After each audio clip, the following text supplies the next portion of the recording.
अखेर राजवाड्यांच्या घराच्या किल्ल्या पुन्हा स्वानंदीच्या हाती. विण मालिकेत मोठा ट्विस्ट.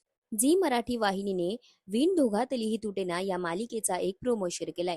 प्रोमोमध्ये आपल्याला असं पाहायला मिळतंय की घरातील पारंपरिक दागिन्यांमुळे राजवाड्यांच्या घरात पुन्हा एकदा नवीन वाद निर्माण झालाय.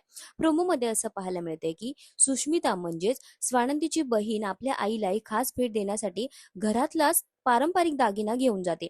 मात्र तो दागिना पाहताच समरची आजी आश्चर्यचकित होते आणि तेव्हा घरातले सगळेच तिथे उपस्थित असतात. समर, स्वानंदी, मल्लिका तसंच स्वानंदीची आई सुद्धा तिथे असते. त्यावर आजी तो दागिना बघून असं म्हणतीये की हा तर आपल्याच घरचा पारंपरिक दागिना आहे.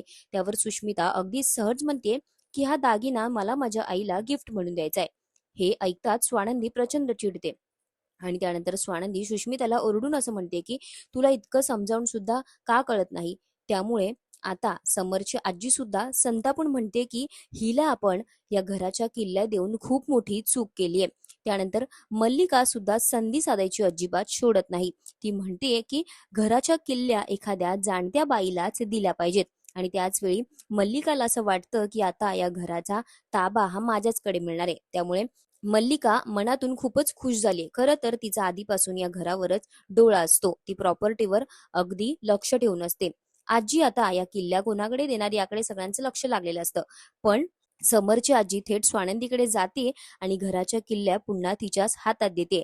त्यामुळे मल्लिकाच्या सगळ्या अपेक्षांवर आता पाणी फिरलंय आणि हे सगळं पाहिल्यानंतर सुष्मिता सुद्धा प्रचंड चिडते. त्यामुळे मालिकेत आता पुढे नेमकं काय घडणार? मल्लिका कशा पद्धतीने पुन्हा डाव साधून स्वानंदीला कचाट्यात पकडणार, तर सुष्मिता स्वानंदी बोलल्याचा या सगळ्याचा ती बदला घेणार का? हे सगळं येणाऱ्या भागातच आपल्याला पाहायला मिळणार आहे.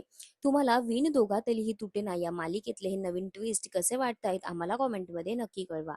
अशाच मालिकांचे ताजे अपडेट्स जाणून घेण्यासाठी मालिका बझ मराठीला आत्ताच सबस्क्राईब करा आणि बेल आयकॉन प्रेस करायला विसरू नका.